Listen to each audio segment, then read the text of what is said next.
and I'm very honored to have been asked to speak here at this centennial occasion. On the other hand, I have to say I sometimes feel like the Booby Prize goes to the guy who has to speak while people are focused on dessert. But I hope you'll enjoy both. I thought, and I'm not going to speak at very great length, I thought I might offer some reflections of where we've been with an eye toward where we need to go. In fact, though, as a starting point, I want to go back further than the 100 years we celebrate on this occasion. I want to go back about 160 years to the writer whom Ken mentioned, who's my touchstone for most everything, namely Herman Melville. You will remember, even if you didn't get very far in Moby Dick, that early on in that book, he makes the famous statement, "A whale ship was my Yale College and my Harvard." This actually was not a far-fetched claim. It turns out that Melville spent the equivalent of the 4-year college term at sea, not just on whale ships, but also on warships.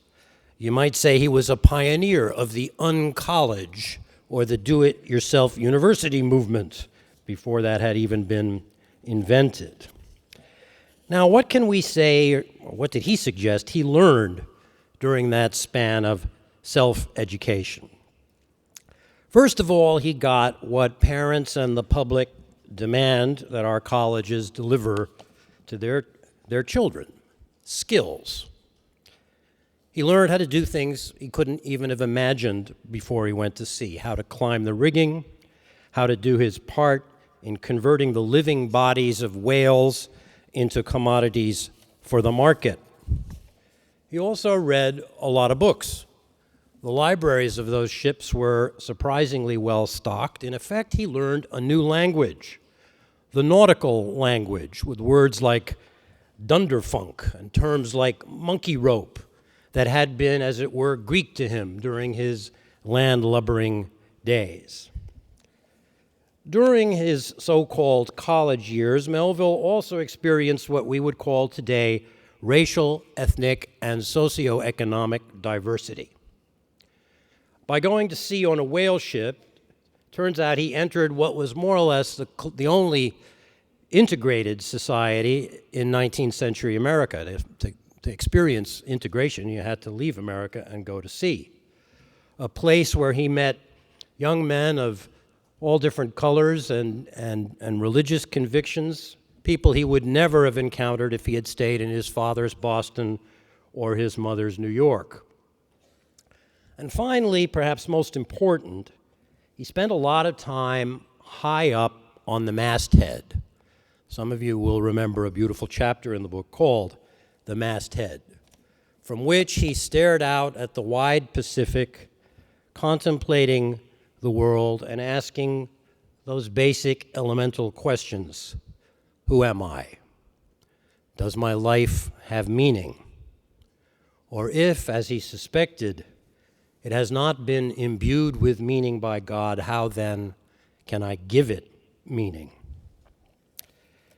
In this respect, I think we can say that Melville's nautical equivalent of college did for him what the American college has always tried to do for young people living somewhere in that gray zone between adolescence and adulthood. Give them, that is, the chance to reflect and decide who they are and who they want to be.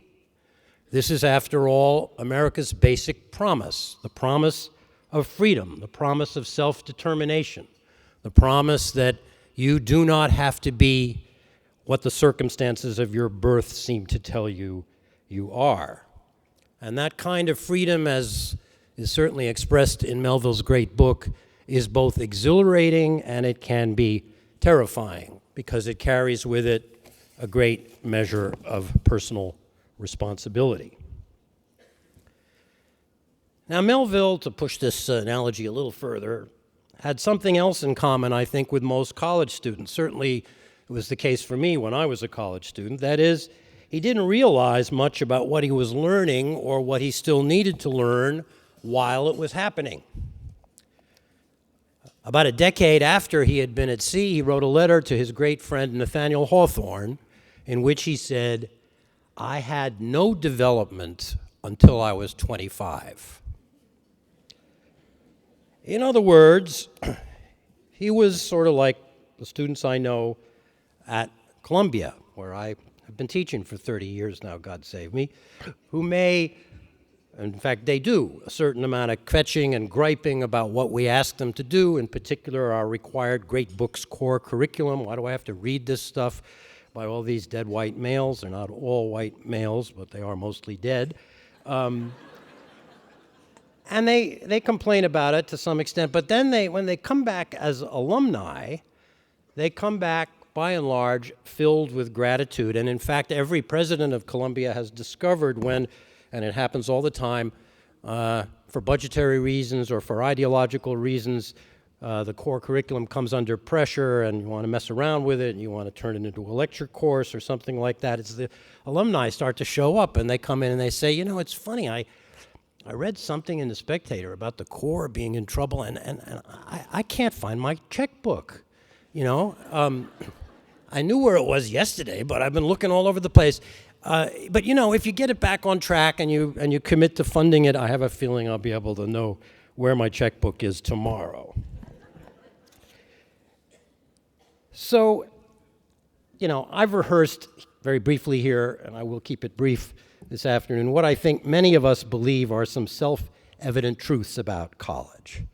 That yes, it's about imparting skills, that it's about, or should be about, students learning from one another, which can only happen in a classroom where the students are all not alike. And it is a place for testing one's values in the laboratory of ideas and actions. So the question, I think, for us, or at least for me, that I want to pose is how well are we doing in making this case for college to students and families and to that great abstraction we call the public. And I'm going to go out on a not very long limb and say I don't think we're doing terribly well.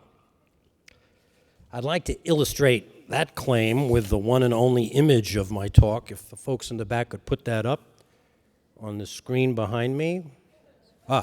It's on that screen next to me. Okay, so this is one of the last paper editions of Newsweek magazine that came out when Tina Brown was the editor. And, you know, whatever you think of Tina Brown, she had her finger sort of on the public pulse. You can see it screams out this rather belligerent question: is college a lousy investment? A question which, in, we hope, somewhat more rational terms, is on the mind of a lot of people. What do I get from all this tuition money? What should I expect my child to have at the end of this process? And though she doesn't answer this question in words, if you look at the imagery with which she surrounds the question and do a little sort of iconographic analysis, she gives some, I think, rather unfair, suggestive answers. Look at the grass. The grass looks great, doesn't it? I mean, the grass looks incredibly well tended. It looks like the fairway at a fancy private golf club. And look at this young couple. They're on extremely good terms with each other. They're very relaxed. They're strolling toward this classroom building where they're not worried at all about getting the A or at worst the A minus, because there's this sort of implied grade inflation in the atmosphere. There's nobody else around, so either they're very late for class or everybody else is still in bed, right? So the implied answer to this question is, you know what you're investing in for college? You're investing in an expensive dating service for pampered students. I have to tell you one other thing about this image, and I gather the person I'm about to refer to may actually be in the room. I showed this image a couple of years ago to a group of college presidents, and when we got to the Q&A, one of them stood up and said, "Hey, that's my college." And I was pleased to learn which one it was, and then he said, "Yeah, my public affairs guy called me up and said I got good news and I got bad news." The good news is we're on the cover of Newsweek. The bad news is that we're the poster child for everything that's wrong with higher education. All right, we can get rid of the image now, thank you. Look, we all know that the picture is in many respects a slander and a lie.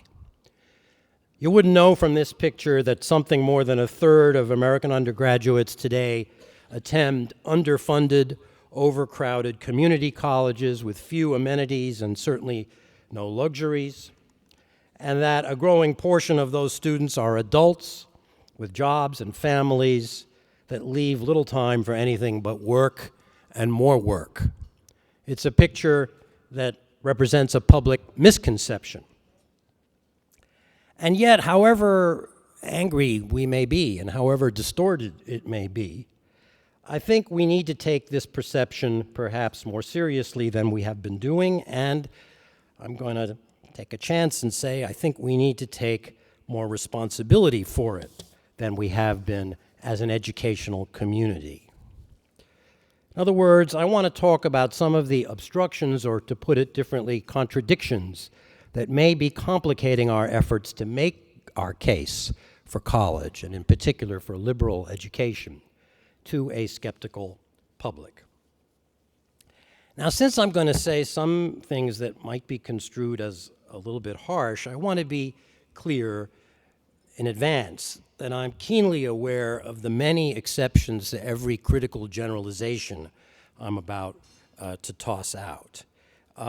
I'm, as those of you who know me would agree, I'm sort of a character out of a Woody Allen movie. I'm one of those New Yorkers who gets nervous when I go over the George Washington Bridge and gets really bewildered about where I am and, see the world from the perspective of the Upper West Side. So it's been a great fortune for me, and I really mean this, partly in response to the little book that Ken spoke about kindly, that I've been able over the last few years to visit a great many campuses around this country where I felt, every time I felt a little cynicism about higher education, I felt rebuked. I felt rebuked by the idealism and passion of the faculty, administrators, and students. I found freedom of inquiry, complete freedom of inquiry, in some ways more complete than in my own institution, in the classrooms at faith-based colleges and in the military academies. I met faculty at community colleges who not only talk the talk about equity and social justice, but walk the walk. And I found myself even relieved of some of my preconceptions. I, like a lot of other people, said, well, we got too many amenities, the proverbial climbing wall in the dorm, and so on. But I went to a public university in the Midwest that served a lot of first-generation and minority students, and I walked around the very spanking new classroom building and into the food court, and and I began to feel, actually, these opportunities, this environment conveys to these kids that the institution and the taxpayers behind the institution care about them, that they treat them as full participants in American life, which is something that many of them, African-American students from the inner city, had not felt before they got there. So my attitude toward even the physical campus changed. So my baseline assumption is that we're doing a lot of things right, and I hope that's clear. Yet I do think we have to be honest about our failings as well. And I think we could be doing better. Start with the skills. I don't need to rehearse this at great length. AAC&U has just released a report on how, at least from the point of view of employers, college graduates are not very well prepared for the world of work. You've all read or read about books, and there have been a lot of them, whose very titles tell the tale. Richard Aram and Josipa Roxa's Academically Adrift, their recent sequel, Aspiring Adults Adrift. When I was making these notes, it occurred to me that the next volume will have to be something like Senior Citizens Marooned or something. Dick Hirsch has a good title, We're Losing Our Minds. Or an important recent book by Elizabeth Armstrong and Laura Hamilton called Paying for the Party, in which they speak, and I quote, of an implicit agreement between the university and students to demand little of each other. However much we may dissent from some of the data and implications, inferences drawn from the data in these books, I think there's no doubt that we could be doing better in producing competent graduates. What about our claim to believing in diversity? Well, of course, we've made immense progress since the days when many colleges were bastions of all-white, all-male privilege. And yet we know from Carolyn Hawksby and Chris Avery that even the most accomplished high school students from low-income families are unlikely even to apply to a single selective college in today's United States. We know from Suzanne Mettler's new book, Degrees of Inequality, that many four-year public colleges have become simply unaffordable to low-income families. We know from Susan Donarski of the University of Michigan that students born into the bottom income quartile have less than a 1 in 10 chance of graduating from college in these United States, while the chance for those in the top quartile are better than 1 in 2. Those, I think, are indefensible realities in a society that claims to be a society of opportunity. Now, of course, there are many explanations for these frightful numbers. Educational deficits that begin in early childhood, the distortion of political priorities in this country since the 1980s, at least from my point of view. But I think we ought to resist the temptation to embrace such explanations for their exculpatory value, and we ought to take some responsibility ourselves. How do we define our mission, the purpose of college for those who do get there, who are by definition more fortunate? Now, we should certainly decry, as I have done and many of you have done, the straitened national discourse, whether it comes from Republicans or Democrats, that says college is first and foremost and finally about job training, and that the value of college can be measured in dollars earned by our graduates and so on. But I think that we have to be honest that while we decry the money is everything point of view to which we take exception, at least in our leading institutions, and I realize only a small fraction of America's undergraduates attend them, but they do have a disproportionate influence on the conversation. In our leading institutions, my point of view, money means more than ever. Our students are not fools. They recognize the serious disjunction between the institutional rhetoric and the reality of much of today's academic culture. They see university presidents earning millions of dollars, not to mention athletic coaches, while garnishing their pay by serving on corporate boards. And they wonder, gee, how is it you've got the time to run an institution with a $3 or $4 billion operating budget and go give sage advice to a corporation whose business you know nothing about? It's a good question, I think. They are drawn into rituals of campus recruitment by firms that we call euphemistically financial service firms, and generally into a ferocious competitive culture in which achievement, often measured by test scores and the like, is prized, while reflectiveness, conscientious doubt, and serious commitment to others are not really valued or are considered mainly gestures. Especially in elite institutions, students are encouraged, not always consciously to be sure, to think extremely highly of themselves and to condescend toward their peers who, for one reason or another, did not win the admission prize. Indeed, the university, and this certainly includes my own, spends a lot of time bragging to the world about how many young people we've made unhappy by turning away. And we thereby imply that that is somehow a measure of our educational quality. Students, I think, can smell institutional hypocrisy. And unfortunately, the odor lately has gotten pretty strong, at least in some neighborhoods. In this connection, let me read you a piece from my old college newspaper that came out a couple of weeks ago, an article listing courses that you want to stay away from. Courses that you want to avoid, the kind of thing that every faculty member dreads, right? Now, of course, the authors of this article had their tongues in their cheeks but I detect a certain conviction behind the irony. This is one about an English course on the topic of how money has been represented in literature. And this is how it goes. Who doesn't love money? Spending it, making it. The possibilities are endless, really. Well, the joke's on you because this is an English class, and if that doesn't kill the mood, I don't know what does. Plan on skipping out on this one, no biggie. Reading about money isn't going to make you any anyway.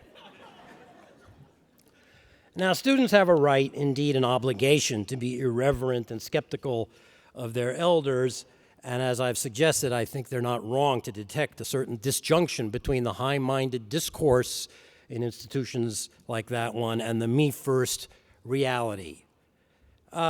So when we say that the public just doesn't get what we're about, maybe they sort of do get it, at least some of it. Now, in closing, and I've already said I don't want to push the whale ship analogy too far, we want to recognize that Melville's ocean-going college was run by a commander beyond appeal who told the crew what to do and when to do it, and they jumped, right? Now, I think there's some presidents in the room. You probably don't feel that you have the kind of authority that Captain Ahab exerted over his crew. And on balance, it's probably good that we don't have Ahab-like presidents anymore, of the sort who used to fire faculty they didn't like and close down departments they weren't interested in.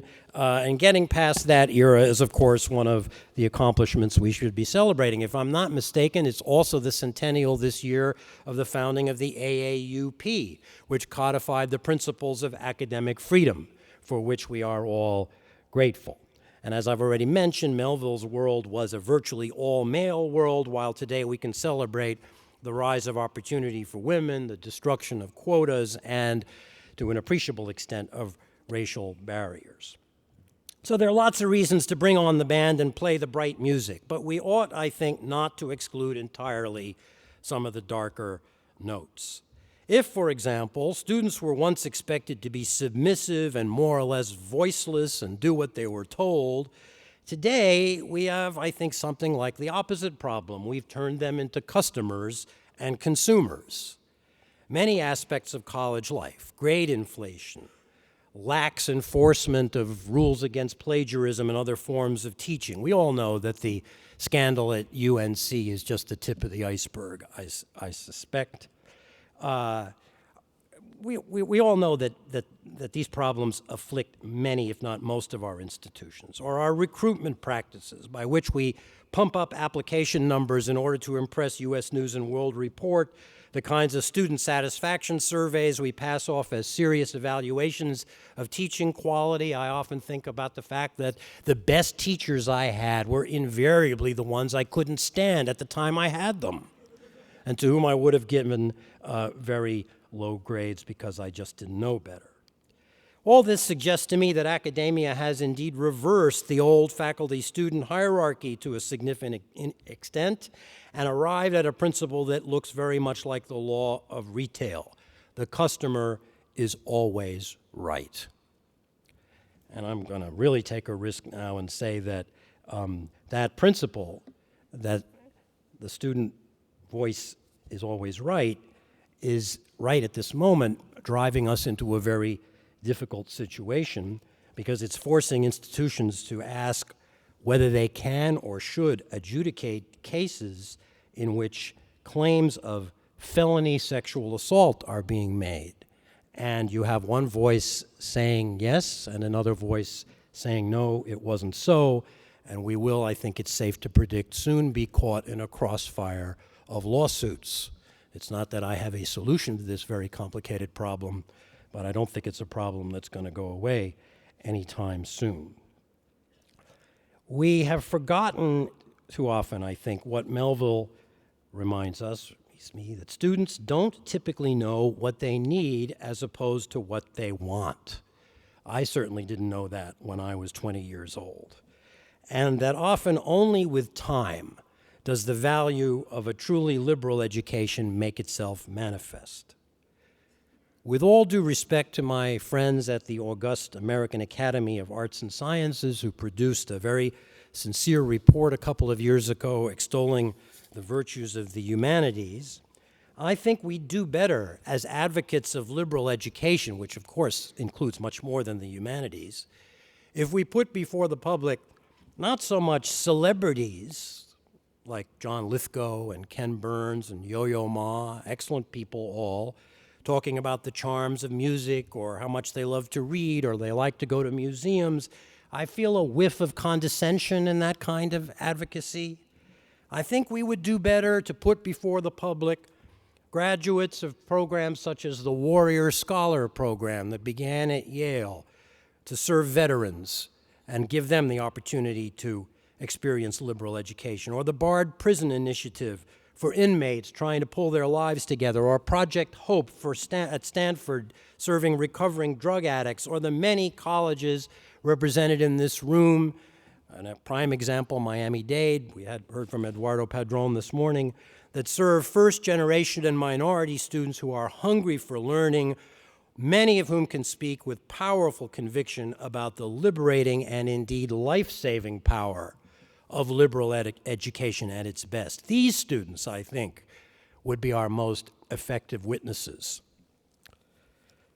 Now, even if you think part or much of what I've said is exaggerated or unfair or perhaps even outrageous, even if more of our challenges are external than internal, as I think they probably are, I think we can agree that we have a lot to do to get our own house in order as we enter the second centennial of AAC&U. My view has always been that looking to the past, not in a spirit of nostalgia or lamentation of what's been lost, but to try to recall the core principles of what we do, that looking to the past can help us deal with the present and the future, which is why I wrote that little book, which is mostly about the past. To that end, let me close with a remark by a turn-of-the-century writer. By turn of the century, I mean turn of the 19th into the 20th century, who wrote the following over 100 years ago.